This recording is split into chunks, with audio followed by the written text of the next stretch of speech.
에, 바울은 전도여행을 3차 혹은 4차까지 했다고 그래요. 첫 번째 전도여행을 안디옥을 기반으로 해서 소아시아에 전도했습니다.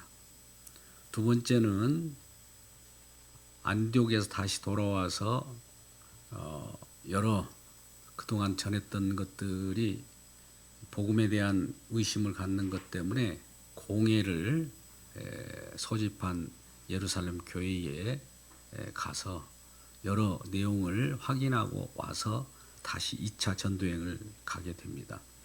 2차 전도여행에도 아시아 지역을 가고자 했으나 유럽에서 손짓하여 오라고 하는 환상을 보고 유럽 지역을 들어가게 됐죠.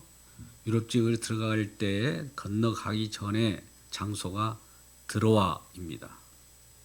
드로아라고 해서 배를 타고 건너서 유럽으로 들어가게 됩니다. 첫 성이 빌립보 성이었어요.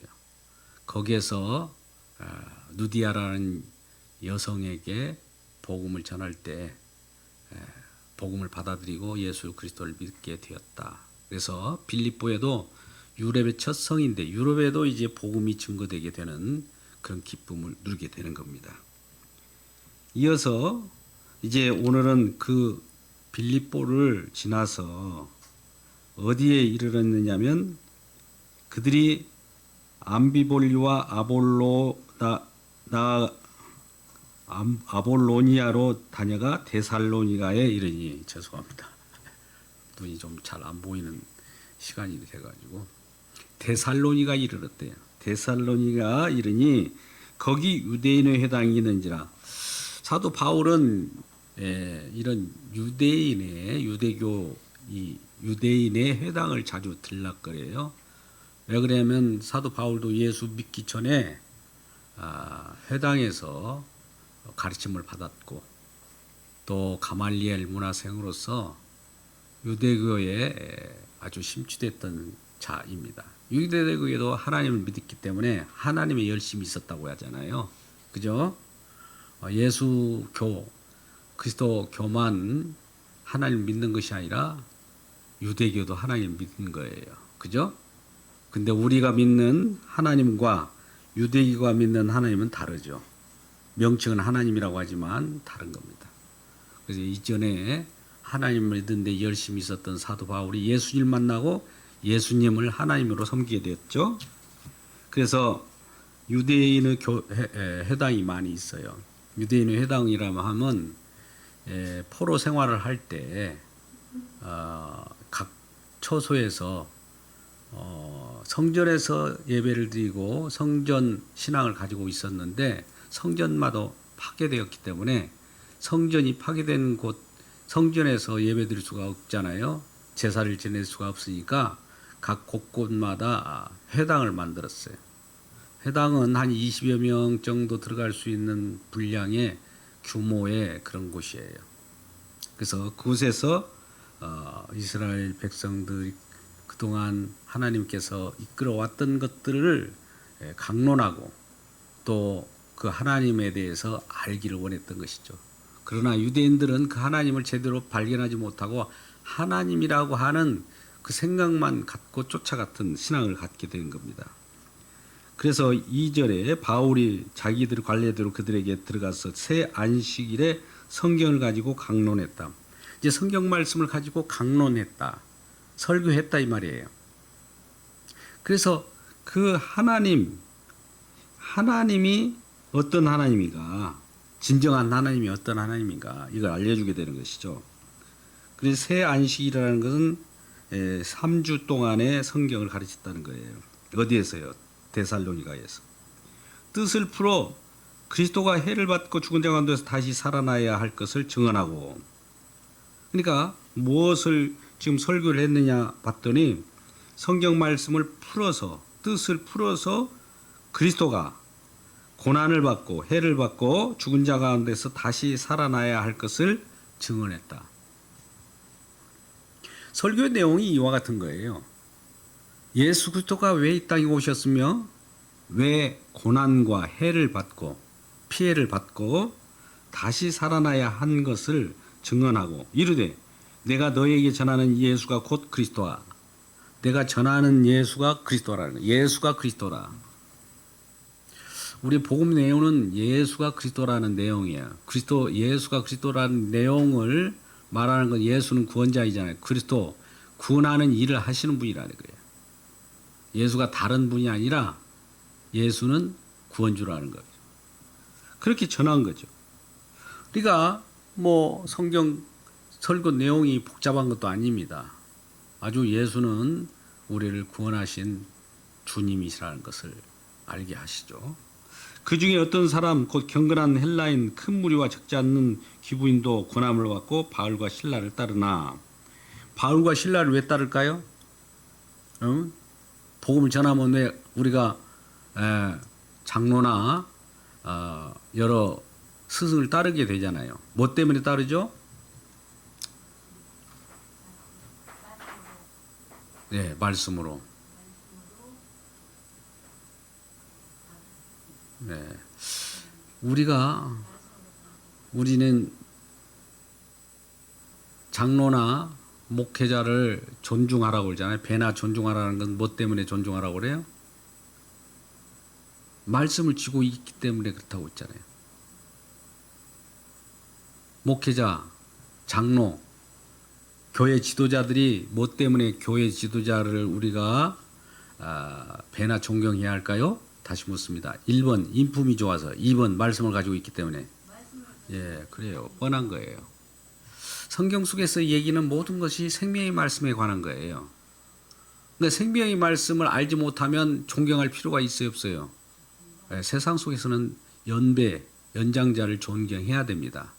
그러나 진정으로 성경 속에 나타나는 여러 내용은 디모데 같은 자들이 나이가 어려도 말씀을 쥐고 있기 때문에 연세 드신 분들도 연장자를 무시할 수가 없어요.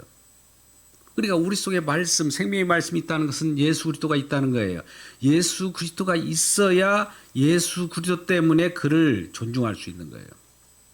그렇다면 우리가 이렇게 적용해 보자고요. 세상 사람들이 이렇게 저렇게 다니는데 우리 신앙인들은 그 도로 이곳저곳 다니는 사람들이 예수 그리스도를 믿고 예수 그리스도를 전하는 자들을 우리는 존경해야 합니다.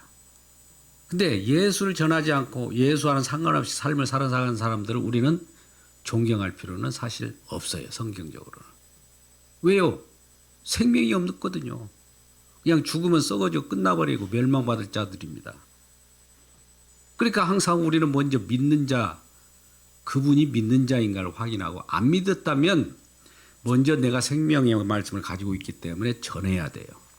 그래서 동일하게 생명의 말씀을 갖고 있을 때 그 생명의 말씀이 흘러나오기 때문에 이 생명의 말씀은 우주에 충만해지고 편만해질 때에 많은 사람들이 그를 통하여 예수 그리스도를 바라보게 되고 진정으로 우리 주님의 놀라운 사랑이 세상 가운데 펼쳐지기 때문입니다.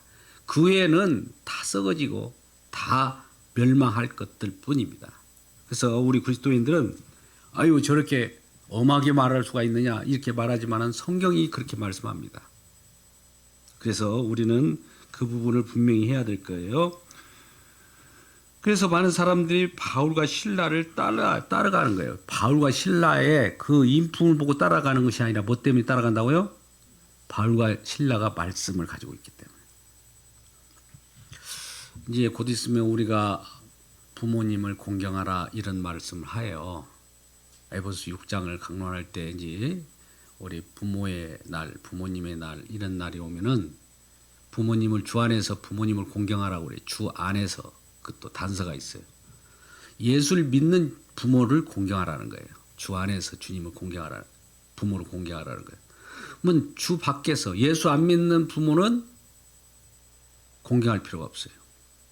그러면 여러분들이 저렇게 예절없고 싸가지가 없나 이렇게 저한테 질문할 거예요. 그럴 때는 효도하십시오. 효도. 혈통적으로. 그냥 정에 이끌려서 우리를 낳아주셔서 감사합니다. 그 정도. 그 효도라고 해요. 근데 부모가 말씀으로 우리를 훈계하고 복음을 전했다면 혈통적으로 나를 또 낳아주신 분이라면 혈통적으로도 효도도 할 거니와 또 말씀으로 나를 생명으로 낳아주기 때문에 더 공경해야 되겠죠. 할렐루야. 그러니까 부모는 부모 역할을 하려면 빨리 자녀들에게 예수를 전하십시오. 먼저 믿고 제대로 믿고. 이게 제대로 된 부모예요. 부모가 되어가지고 예수도 모르고 있으면 물론 이리저리 너를 혈통적으로 낳아주었다 이렇게 하면서 날마다 이 낳아준 것에 대한 대가를 받으려고 그래요.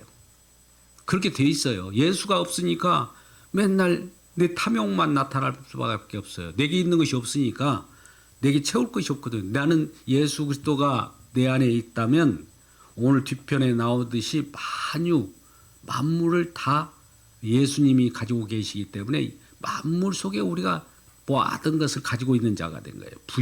부유한 자이죠. 근데 부유한 자가 되지 못한 자는 자꾸 이제 이것 다오 저것 다오 하고 돌아다닐 거예요. 그런 부모들이 많잖아요. 예수가 있으면 전부 있는 거예요. 그래서 우리는 그런 부분을 우리가 생각해 봐야 되고 또 5절에 그러나 유대인들은 시기하여 저자의 어떤 불량한 자들을 데리고 저작거리에서 이제 불량배들을 예수 전하는 자를 뒤에서 조종하기 위하여 유대인들이 저작거리에 있는 불량한 자들을 끌어들여서 떼를 지어서 그 성을 소동하게 했다. 그래서 야손의 집에 침입했다. 야손의 집에 전도자들이 들어가서 거기서 유숙했던 모양이에요. 바울과 실라 일행이 이 야손의 집이라고 하는 그곳에서 들어가니까 거기서 맞이한다고 그랬죠.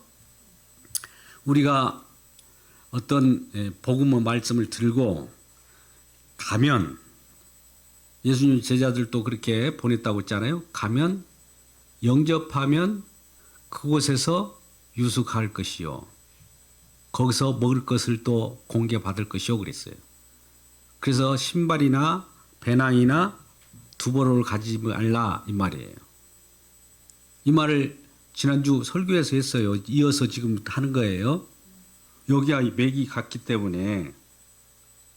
그래서 야손의 집에 야손도 예수를 믿고 바울 일행의 복음을 받아들이고 우리 집으로 들어오세요 해서 그 집에서 지금 영접받고 있는 거예요. 먹을 것도 받고 있고. 목회자들이 이와 같이 영접할 곳을 찾아다니라는 거예요. 그러지 않으면 발에서 먼지를 털어버리라. 발에서 먼지를 털어버리라 하는 말이 거기서 나온 거예요. 그 왜 그 뒤에 이어져서 말씀한 바와 같이 이 타작마당에서 탈고 가는 소가 곡식을 먹으려고 하는데 망을 씌워버리면 안 되는 거예요. 그러니까 타작하고 곡식을 떠는 소에게 망을 매지 말라. 입에 입을 다물게 하고 못 먹게 하면 안 되는 거예요. 그러니까 오늘날 복음을 전하는 자들 잘 공개해야 합니다. 다른 건 몰라도 세상 사람들도 우리와 정이 있으면 그들을 잘 섬기는데 복음을 전하는 자들이 너무나 힘들어요. 또 자기에게 유익이 안 되니까 그래가지고 또 멸시를 하거든요. 영접을 안 해요.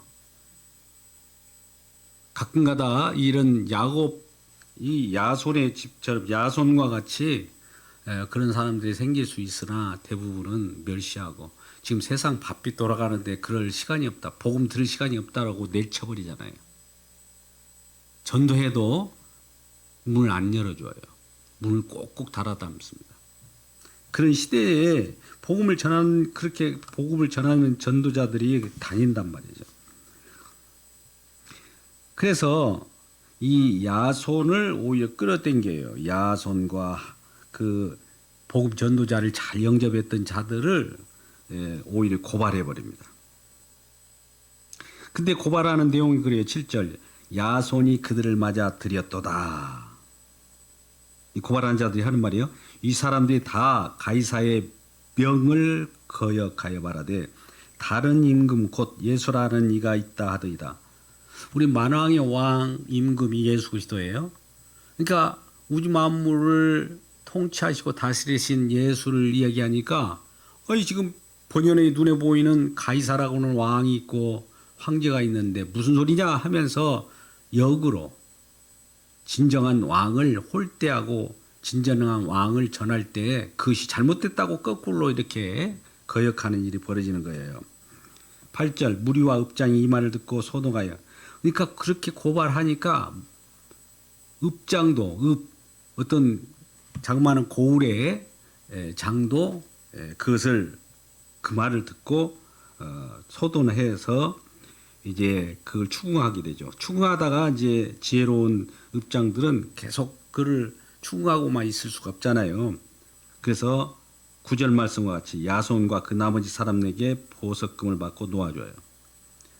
보석금이라는 것은 어떤 것들이 잘못된 것을 인정하지만 그럼에도 불구하고 가둬둘 필요는 없다.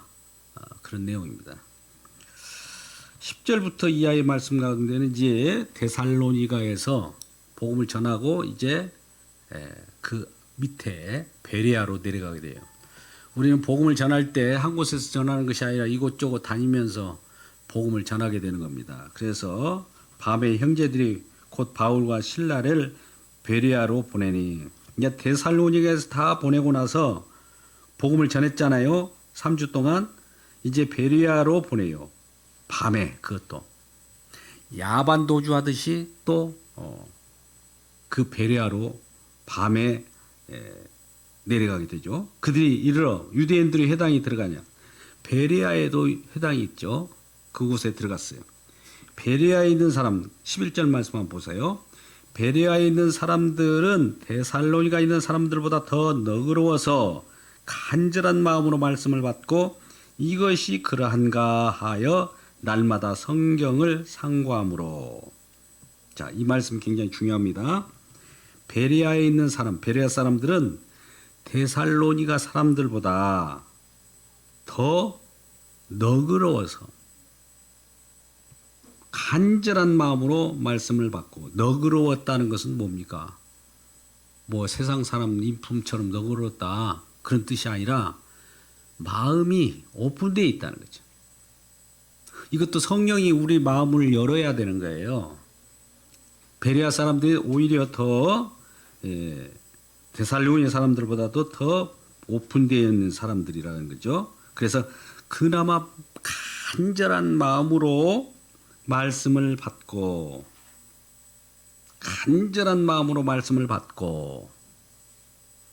우리는 뭐에 간절할까요?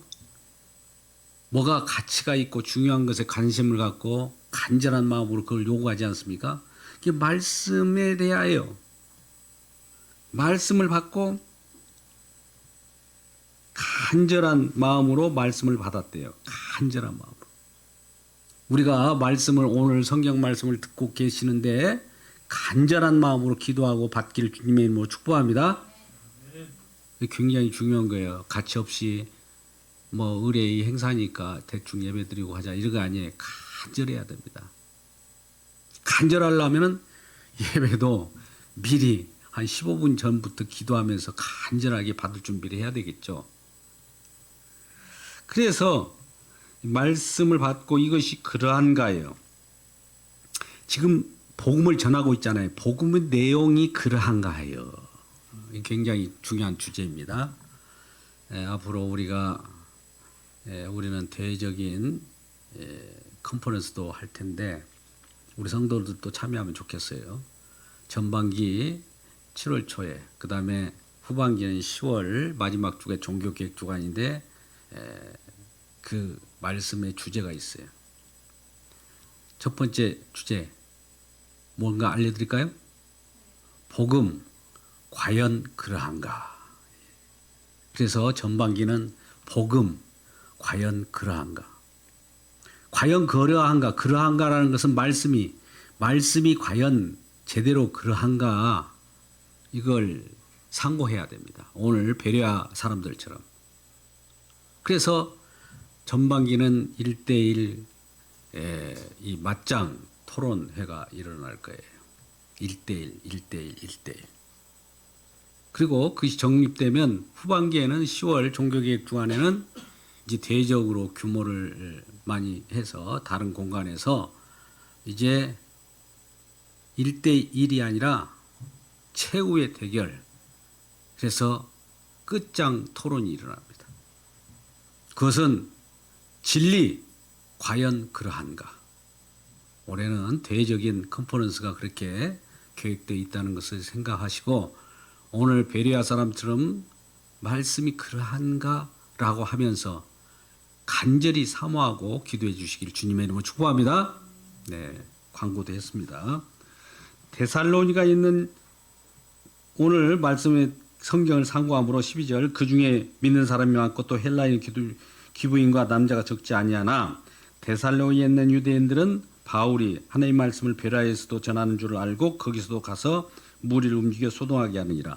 꼭 뒤따르는 세력들이 있죠. 유대인들이죠.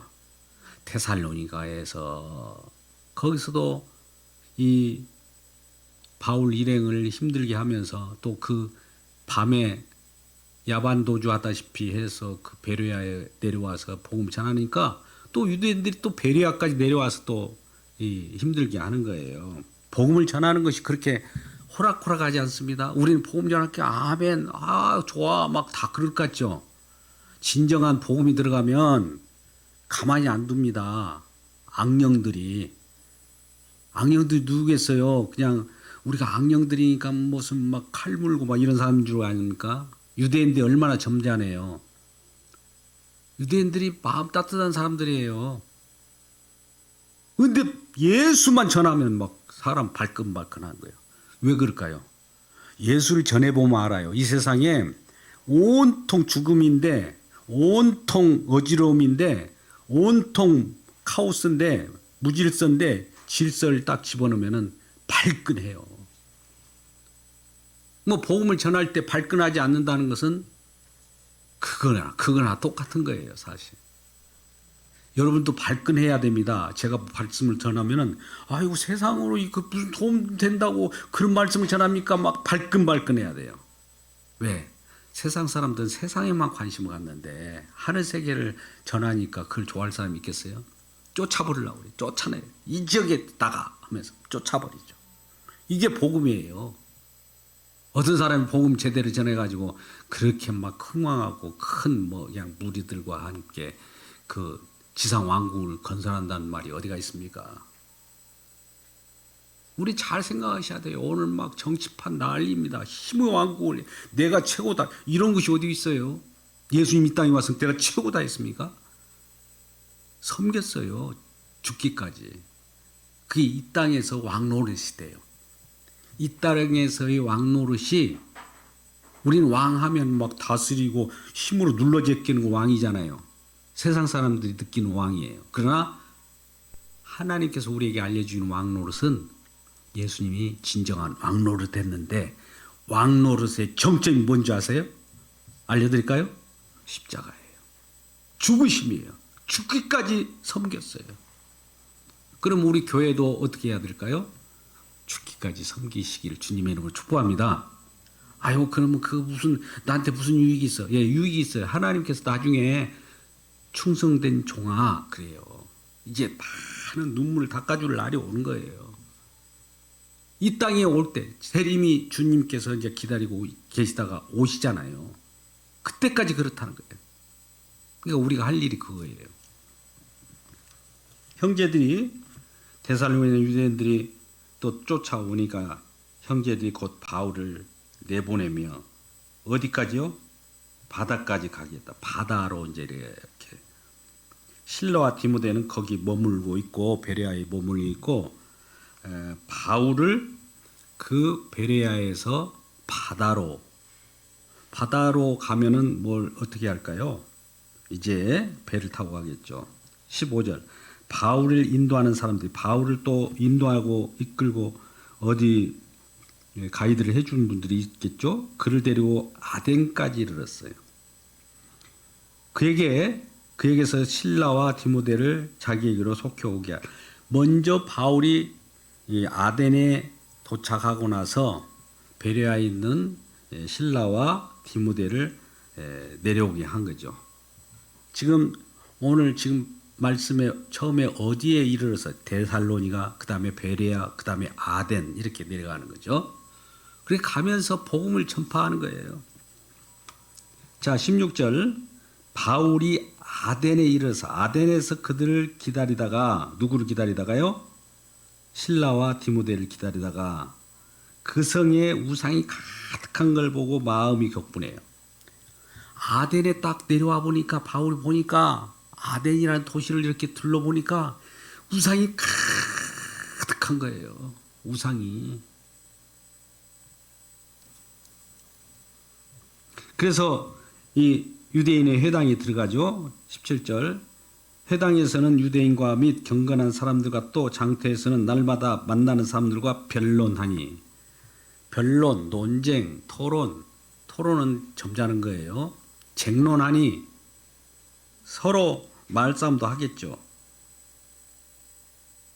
근데 18절 어떤 에피쿠로스와 스토아 철학자들도 바울과 쟁론할세.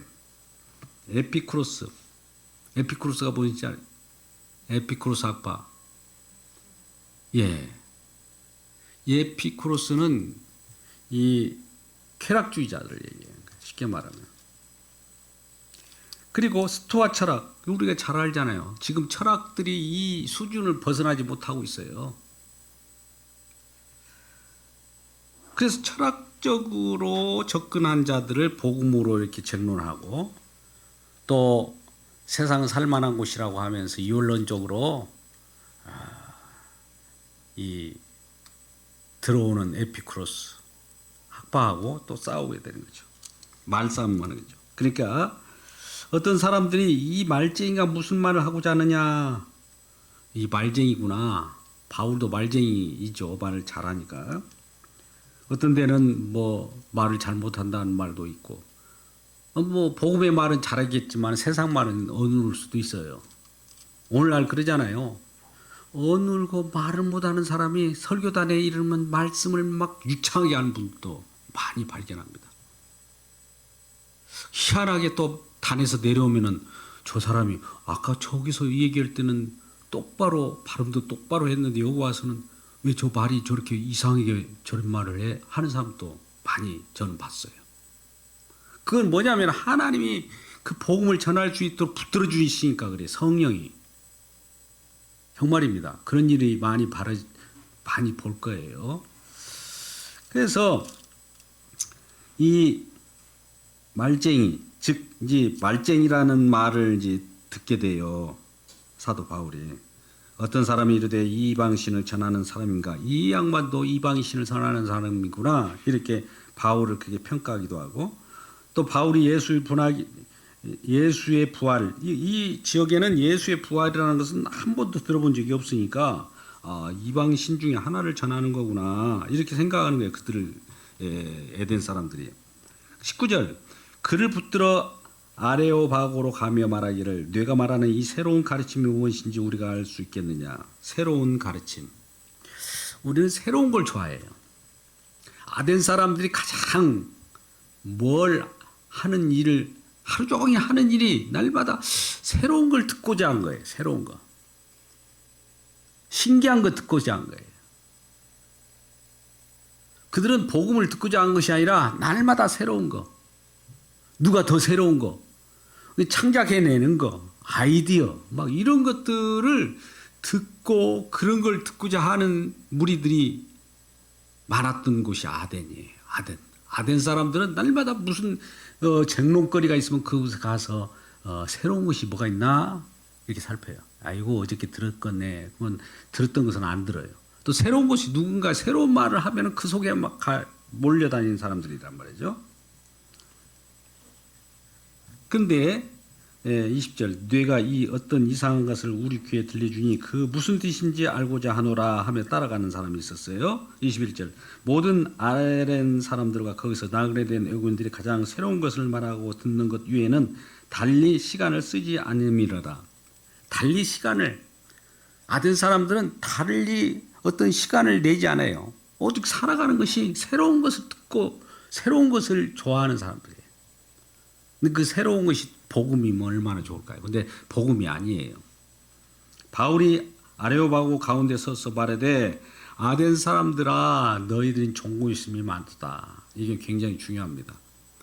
많은 사람들은 뭔가를 추구해요. 가치 추구가 있어요. 가치.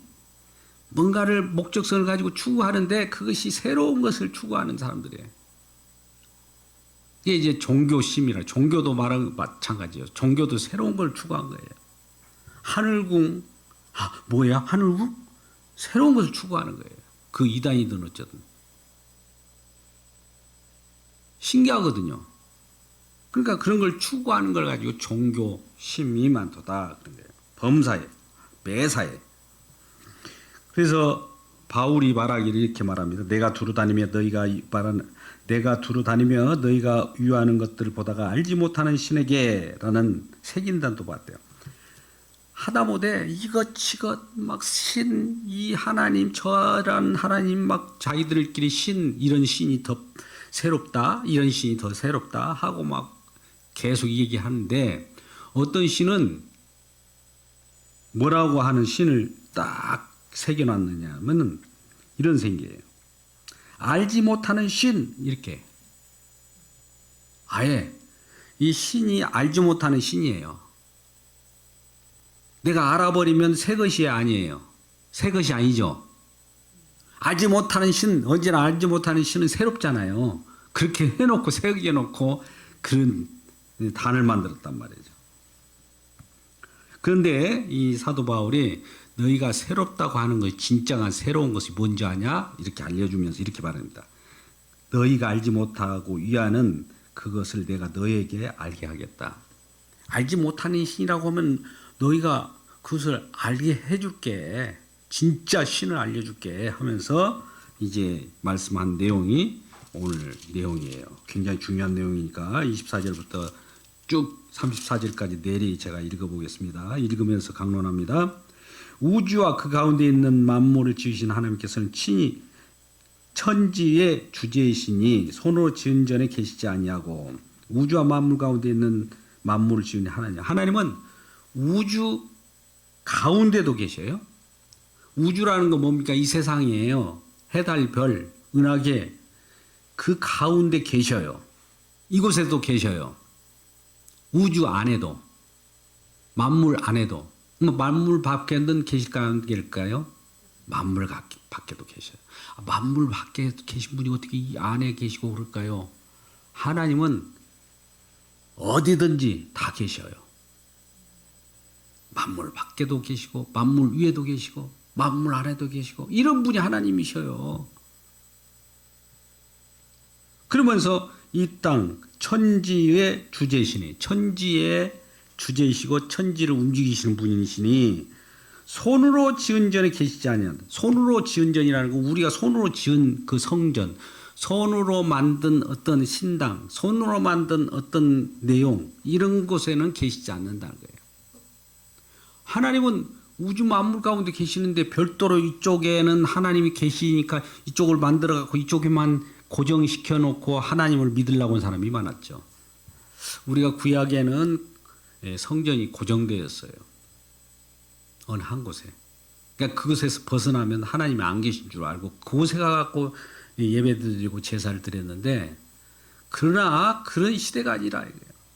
그것은 하나님을 가르쳐 주기 위하여 그러한 성전에 모이기를 힘쓰라고 했던 것이지 지금은 어디나 계시는 거예요. 어디나 계시요. 어느 곳에는 막 거룩하게 만들고 단을 쌓고 이상한 막 음산한 분위기 만들어 갖고 여기는 하나님 계셔. 그런 사람 많죠. 그렇다면 그들에게 뭐라고 그래요? 우주 안에 계신 어디나 계신 하나님을 믿으세요. 그래야 되겠죠. 그죠? 오늘 반박이 되는 겁니다. 예. 또 무엇이 부족한 것처럼 사람의 손으로 섬기는 받으신 것이 아니니 누가 아쉬워갖고 하나님이 인간들이 막 이러니까 그래 내가 그러니까 더 기뻐. 나는 애로움을 가지고 있었는데 너희들이 나를 섬기는구나. 이러기 위하여 우리를 만드신 것이 아니에요. 오히려 우리들에게 은혜 주려고 그래요. 은혜 주려고. 기쁨을 주려고 그래요. 우리 주님이 너무나 기뻐가지고 막 같이 나누고자 하는 분이에요. 우리 주님이 뭐가 부족합니까? 생각해 보세요. 우주 만물을 주장하시고 또 창조하시고 만물을 다스리는 그분이 뭐가 아쉬워가지고. 근데 물론 우리는 반응을 하죠. 반응. 우리 주님이 사랑이 미쳐서 우리 은혜가 우리에게 미치니까 우리가 주님의 은혜에 응답하는 차원에서 하나님을 더욱더 감사합니다. 이게 섬기는 감사의 표시이지, 감사가 없으면 나는 하나님도 아니냐, 왜 감사가 없어, 나를 하나님으로 감사해야 내가 하나님다워, 이런지는 안 해요. 사실은 우리가 이 은혜를 받았다는 표징으로서 감사가 나오는 겁니다. 감사가 나오지 않았다는 것도 은혜를 받았지 않았던 것 똑같은 거예요. 감사가 나오시길 주님의 이름으로 축복합니다. 근데 감사를 조건으로 삼으면 안 돼요. 이 감사를 조건으로 삼으면 내가 드려서 또 하나님께 받으려고 한단 말이죠. 거래 관계잖아요. 하나님 거래하지 않습니다. 하나님 뭐가 아쉬워요. 하나님 다 가지고 계신 분인데. 여기서 25절에 그랬잖아. 또 무엇이 부족한 것처럼 하나님 뭐가 부족하냐 이거예요. 오히려 하나님이 만민에게 생명과 호흡과 만물을 친히 주시는 이십니다. 만물을 저와 여러분이 주셨대요. 생명과 호흡을 주셨대요. 이 우주 만물을 우리가 이리저리 다니기도 하고, 물론 지구촌에서도 이 서울이라는 곳에서 왔다 갔다 왕래하는 이 모든 것들도 하나님이 우리에게 그렇게 할 수 있도록 주신 선물들이죠. 다.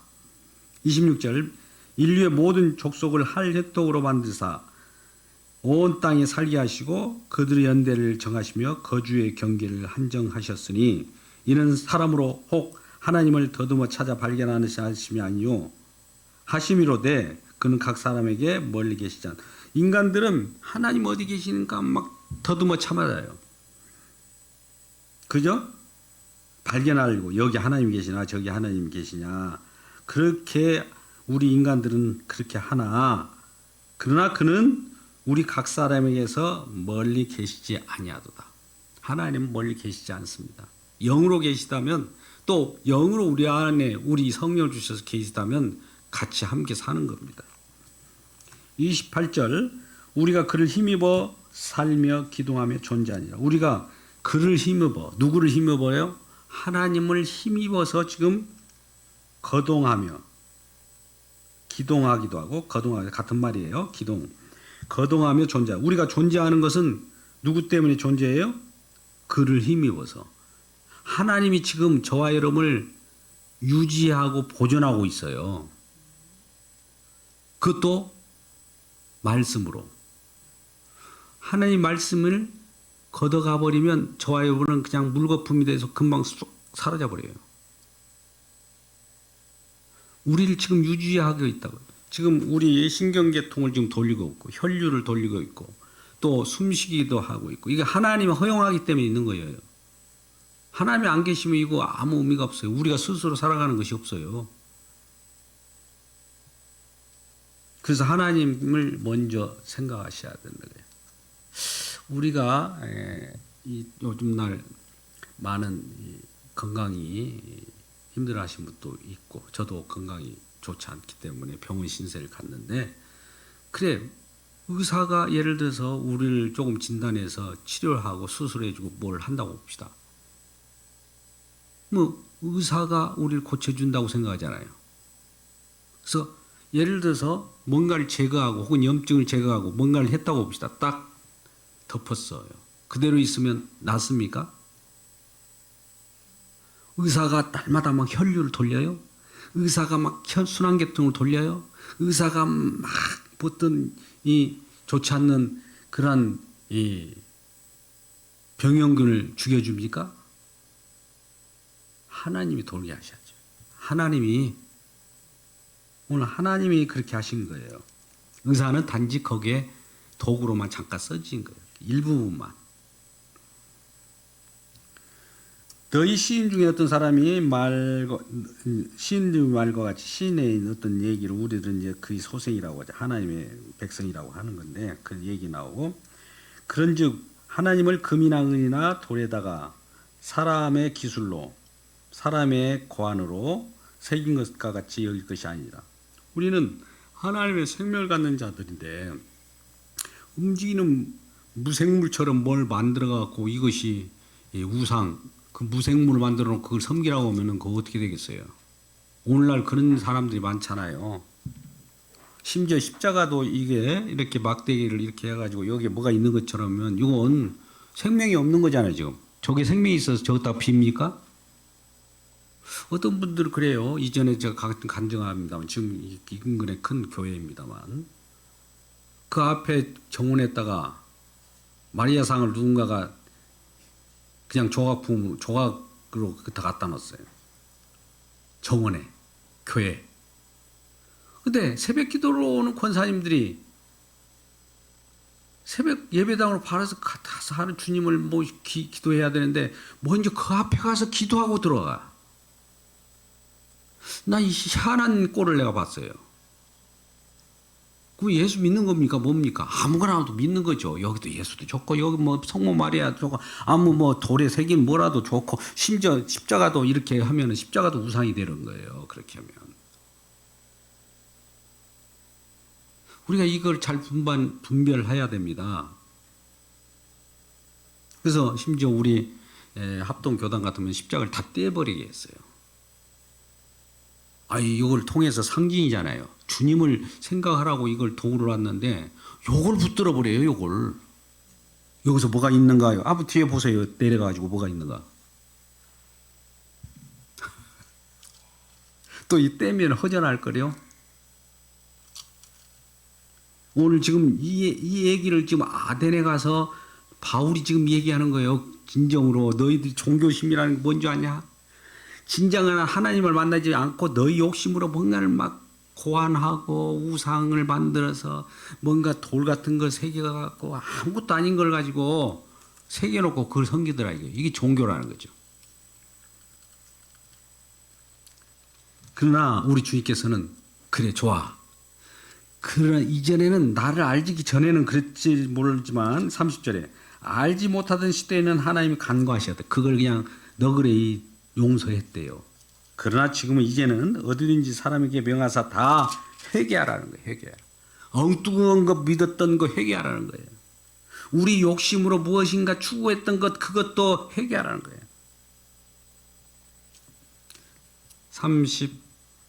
31절 이는 정하신 사람으로 하여금 천하를 공의로 심판하는 작정하시고 이에 그를 죽은 자 가운데서 다시 살리신 것으로 모든 사람에게 믿을 만한 증거를 주셨습니다. 믿을 만한 증거는 뭡니까? 그를 죽은 자 가운데 예수를 죽은 자 가운데서 다시 살리신 예수님을 죽이고 다시 살리는 것에 그 믿을 만한 증거를 주었다. 그러면 믿을 만한 증거는 예수님이 죽음과 살리시는 것이죠. 십자가죠. 예, 십자가에서 죽음에서 살아나셨으니까. 그리고 32절 그들이 죽은 자를 부활을 듣고 어떤 사람은 조롱하고 어떤 사람은 그럼 하나님의 복음의 말씀을 조롱하기도 하고 어떤 사람은 이 일에 대하여 그 복음을 나도 믿고 싶어 이렇게 따라다니는 사람도 있잖아요. 그 골라내는 거예요. 이게 선택받은 자예요. 이게 예정된 자라는 말이에요. 그래서 이에 바울이 그들 가운데서 떠남에 복음을 전하고 떠나잖아요. 그러면 몇 사람이 그를 가까이 하여 믿으니 그 중에는 아레오바고 관리 디오노시오와 다마리아라 하는 여자와 또 다른 사람들도 있더라. 믿는 사람이 생겨요. 복음을 전하면. 한쪽에서는 핍박하고 그런 복음 전하지 말라고 할 때 내밀려서 이리저리 정처 없이 떠나면서 복음을 전하지만은 그 중에 믿는 사람들이 따라와서 그 믿음의 도를 좀 다시 가르쳐 주세요. 말씀을 사모합니다. 말씀을 가르쳐 주세요. 이렇게 따라다니는 사람도 생기더라 이거예요. 과연 여러분들 어떻습니까? 우리 교회 목사님들 많이 계시는데 말씀을 가르쳐 주세요. 말씀 목사님 가르쳐 주세요. 이렇게 따라온 분들이 계십니까? 나도 알아 그래 버린지 모르지만 뭐 알면은 혼자서도 성경 말씀을 잘 묵상하시고 보고 또 그것을 성령의 의지에서 기도할 때 깨닫는 역사가 있기를 주님의 이름으로 축복합니다. 오늘 말씀은 그래서 종교심이 많은 아데네는 말이 많은 곳이에요. 아데네는 온갖 철학이 집합되어 있는 거예요. 오늘날도 철학이 집합되어 있잖아요. 철학은 오늘날은 인문학 형태로 나타납니다. 그러니까 인문학도 중요하긴 한데 그것과 곁들여서 진정한 복음은 예수가 그리스도라는 게 단순한 거예요. 예수가 그리스도라는 건 뭐냐? 예수가 구원자라는 거예요. 예수가 구원자라는 말은 뭐냐? 예수가 우리를 구원했다는 거예요. 구원했던 거 그러고 끝나느냐? 예수가 구원해서 우리 주님을 바라보게 한다는 거예요. 그 내용은 깊이 있는 내용들이기 때문에 성령 받은 사람은 예수를 주님이라고 이렇게 하고 이 생활 모든 초점을 주님을 위하여 살아가는 생이 돼버린 거예요. 날 위한 삶이 없어요. 그래서 우리 주님을 위한 삶을 살아가는 그리스도인이 되기를 주님의 이름으로 축복합니다. 기도하겠습니다. 아버지 하나님 감사합니다. 또 주님께서 허락하신 말씀대로 말씀을 정언했습니다. 아레오바고 아덴에 가서 사도 바울이 이 범사에 종교심이 많도다라고 하면서 질타할 때 많은 사람들이 자기가 알지 못하는 신을 섬기는 그런 내용을 봤습니다. 제대로 말씀을 가르치고 깨우치게 하여 주셔서 감사합니다. 바울을 통해서 복음이 증거될 때 믿는 자들이 또 생기게 되고 또 반대로 회방하는 자들이 생겼습니다. 이와 같이 두 가지 내용들이 복음을 전할 때 나타나는 현상이 오니 하나교회도 놀라운 주님의 사랑이 전하고 복음이 증거될 때 우리를 너무나 핍박의 소용돌이에 쌓이게 되지 않도록 도와주시고 우리 주님의 긍휼과 자비로 우리를 보호하여 주시고 복음이 편만하게 전달될 수 있는 교회가 되게 하여 주옵소서. 예수님의 이름으로 기도드리옵나이다. 아멘.